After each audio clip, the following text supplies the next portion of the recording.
Hello दोस्तों, आप सबका सीके मैथमेटिक्स क्लासेस सिवान में हार्दिक स्वागत है। आज हम लोग देखेंगे सामाजिक विज्ञान का 80 क्वेश्चन का सीरीज, जिसमें 40 क्वेश्चन का जवाब देना होता है, जो बिहार बोर्ड 2024 में तहलका मचाएगा। देखिए एक नंबर क्वेश्चन क्या है हमारा। जो हमारा है पहला, मेजनी का संबंध किस संगठन से था? कार्बोनरी। आंसर क्या होगा इसका? कार्बोनरी। भारत में खिलाफत आंदोलन कब शुरू हुआ था? 1920 से। पूंजीपति वर्ग के द्वारा किस वर्ग का शोषण हुआ था? तो ये हुआ था श्रमिक वर्ग। गुटेनबर्ग ने सर्वप्रथम किस पुस्तक की छपाई की? बाइबिल की किसकी की? बाइबिल की। राष्ट्रपिता के नाम से किसे जाना जाता है? महात्मा गांधी। याद रखिएगा, दादा भाई नौरोजी को वयोवृद्ध कहा जाता है। कौन सा सामाजिक वर्ग बुद्धिजीवी वर्ग के रूप में उभर कर आया? यह था मध्य वर्ग। अविभाजित बिहार में निम्नलिखित में से कौन एकमात्र नियोजित नगर था? वो था जमशेदपुर। गांधी जी को महात्मा की उपाधि किसने दी? ये दी थी रविन्द्रनाथ टैगोर ने। एनी बेसेंट के बारे में याद रखिएगा, यह आयरलैंड के थी। कांग्रेस की प्रथम महिला अध्यक्ष एनी बेसेंट थी। पूर्ण स्वराज दिवस कब मनाया गया? 26 जनवरी 1930 को मनाया गया। गुरु गोविंद सिंह का जन्म किस नगर में हुआ था? तो ये पटना में हुआ था। हिंद चीन में कौन सा राष्ट्रपति शामिल नहीं, कौन सा राष्ट्र शामिल नहीं है? यानी चीन नहीं है। नरोत्तम सिहानु किस देश के शासक थे? कंबोडिया के। द्वितीय विश्व युद्ध के बाद यूरोप के किस संस्था का उदय आर्थिक दुष्प्रभावों को समाप्त करने के लिए हुआ? आंसर होगा यूरोपीय संघ। गोल घर कहाँ स्थित है? तो ये होगा पटना में। लाल सेना का गठन किसने किया था? ये किया था ट्रांस्की ने। ठीक है दोस्तों, याद रखिएगा, दास कैपिटल का कार्ल मार्क्स ने किया था। चलिए, हमारा 16 नंबर जो क्वेश्चन ये है, फ्लाइंग शटल का आविष्कार किसने किया था? तो ये किया था जॉन के।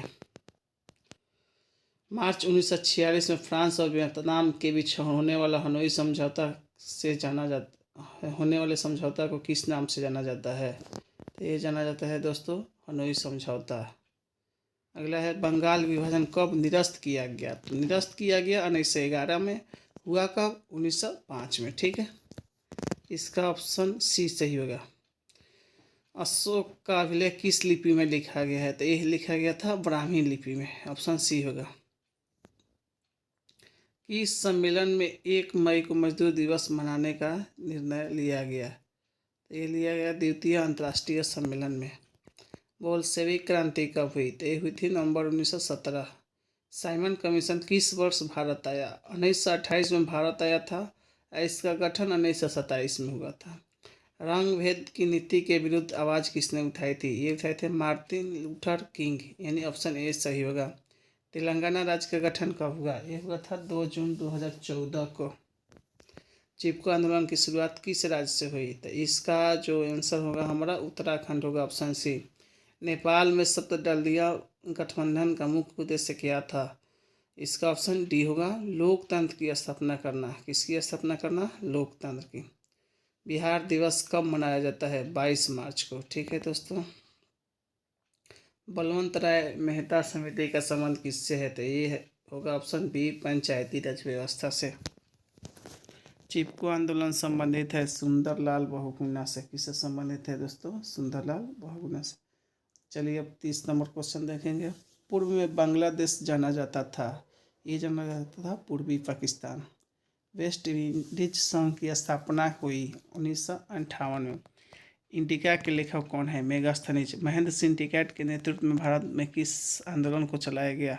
भारतीय किसान यूनियन आंदोलन। भारत में वर्तमान में कितने केंद्र शासित प्रदेश है? तो 8 है।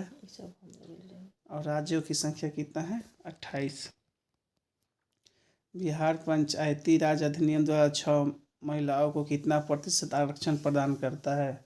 इसका होगा 50%। निर्वाचित महापौर का कार्यकाल कितना वर्ष का होता है? आंसर होगा 5 वर्ष। याद रखिएगा, 5 वर्ष से। लोकसभा का भी कार्यकाल कितना वर्ष का होता है? 5 वर्ष पंचायत में जो चुनाव होता है, जैसे मुखिया, सरपंच, वार्ड, इस सब का भी कार्यकाल कितना वर्षों का होता है? 5 वर्षों का होता है। समिति, पंचायत समिति का भी 5 वर्ष का होता है, प्रमुख का भी 5 वर्ष का होता है, विधानसभा के सदस्य का भी कार्यकाल 5 वर्ष होता है। जिस देश का अगला क्वेश्चन है, 37 निम्नलिखित में से कौन सा प्रमुख उद्देश्य प्राय सभी राजनीतिक दलों का होता है? तो आंसर होगा सत्ता प्राप्त करना। जिस देश का राष्ट्रीय आय अधिक होता है वह देश क्या कहलाता है? तो आंसर होगा विकसित। भारत में किस राज्य की प्रति व्यक्ति आय सर्वाधिक है? तो यह है गोवा की। भारत का केंद्रीय बैंक कौन सा है? यह रिजर्व बैंक ऑफ इंडिया। दोस्तों इसके बारे में कुछ बातें बता रहे हैं, ध्यान से सुनिएगा आप सभी लोग। ये इसे बैंकों का बैंक भी कहते हैं। हम कभी भी इस बैंक में खाता नहीं खुलवा सकते हैं। इसकी स्थापना यंग हिल्टन कमेटी के सिफारिश पर 1934 के एक्ट के तहत 1 अप्रैल 1935 की स्थापना हुई थी। इसका राष्ट्रीयकरण 1 जनवरी 1949 को किया गया था। ठीक है दोस्तों। वर्तमान में आरबीआई का गवर्नर शक्तिकांत दास है। कौन है? शक्तिकांत दास। ठीक है। बैंकों का बैंक किससे कहते हैं? रिजर्व बैंक ऑफ इंडिया को।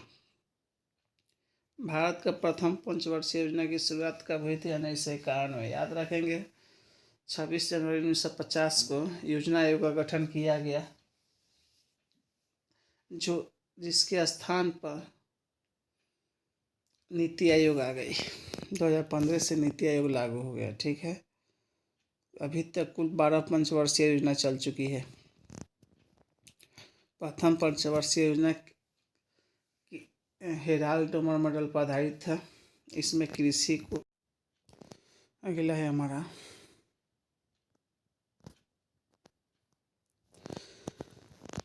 बिहार के किस जिले के प्रति व्यक्ति आय सबसे कम है? तो शिवहर का। किसका है? शिवहर का। राष्ट्रीय विकास परिषद का गठन कब हुआ था? 14 अगस्त 1952 को हुआ था। दोस्तों ये गलत है, 1952 होगा। ठीक है। राष्ट्रीय आय का अर्थ होता है उत्पादन के साधनों की आय। भारत में उपभोक्ता संरक्षण कानून कब लागू हुआ? 1986 में। भारत में किस प्रकार की आर्थिक प्रणाली पाई जाती है? मिश्रित अर्थव्यवस्था। आय और उपभोग के बीच का अंतर बचत कहलाता है। 48 नंबर क्वेश्चन में कौन व्यापारिक बैंक की जमा का प्रकार नहीं है? अधिविकर्ष। पूंजी बाजार में किस प्रकार के ऋणों का लेन देन हो देता है? यह देता है दीर्घकालीन। इसने कहा ग्राहक हमारी दुकान में आने वाले सबसे महत्वपूर्ण व्यक्ति है, वो हम पर निर्भर नहीं है, हम उन पर निर्भर हैं। महात्मा गांधी ने। भारत में राष्ट्रीय आय की गणना किस संस्था द्वारा की जाती है? केंद्रीय सांख्यिकी संगठन। याद रखेंगे। अब इसका नाम हो गया है राष्ट्रीय सांख्यिकी संगठन। जवाहर रोजगार योजना किस वर्ष प्रारंभ किया गया? 1989 में। इनमें से कौन जूट का अग्रणी उत्पादक है? बांग्लादेश। नागार्जुन परियोजना संबंधित है कृष्णा नदी से। स्वर्णिम चतुर्भुज संबंधित है सड़क मार्ग से। सुंदरवन डेल्टा कहाँ है? पश्चिम बंगाल में। कौन प्राथमिक ऊर्जा का उदाहरण नहीं है? विद्युत। चावल है खरीफ फसल। गेहूं कहता तो रबी फसल। ऑपरेशन फ्लड का दूसरा नाम क्या है? श्वेत क्रांति। भारत के इन राज्यों में कौन कोयले का सबसे बड़ा उत्पादक राज्य है? झारखंड। भारत का सबसे लंबा बांध हीराकुंड बांध। पूर्व मध्य रेलवे का मुख्यालय कहाँ है? हाजीपुर में। कौन खनिज कोडरमा से संबंधित है? अभ्रक। इनमें कौन रेशेदार फसल नहीं है? गन्ना। कुल जल का कितना प्रतिशत भाग महासागरों में है? 97%। बिहार के किस नदी पर नदी घाटी परियोजना नहीं है? पुनपुन पर। गेहूं फसल है रबी। हीराकुंड परियोजना है महानदी पर। जामनगर तेल शोधक कारखाना किस राज्य में स्थित है? गुजरात में। तारापुर परमाणु विद्युत केंद्र कहाँ है? महाराष्ट्र में। 1992 में पृथ्वी सम्मेलन कहाँ हुआ था? रियो डी जेनेरियो में। रेशमी वस्त्र उत्पादन केंद्र है भागलपुर में। पटना हवाई अड्डा का क्या नाम है? जयप्रकाश अंतर्राष्ट्रीय हवाई पत्तन। बिहार में खनिज तेल मिलने की संभावना है। उत्तर बिहार मैदान में। संजय गांधी जैविक उद्यान किस नगर में स्थित है? पटना। निम्नलिखित में से किसे बाढ़ से सबसे अधिक हानि हुई है? फसल को। निम्नलिखित में से कौन मानव जनित आपदा है? उपयुक्त सभी। बिहार का कौन सा क्षेत्र बाढ़ से प्रभावित है? उत्तरी बिहार। भूकंप केंद्र के ऊर्ध्वाधर पृथ्वी पर स्थित केंद्र को कहा जाता है अभिकेंद्र। मलबे के नीचे दबे हुए लोगों का पता लगाने के लिए किस यंत्र का उपयोग किया जाता है? इंफ्रारेड कैमरा का। चलिए दोस्तों, वीडियो पसंद आया हो तो चैनल को लाइक, सब्सक्राइब और शेयर ज़रूर करें। Thanks, all the best.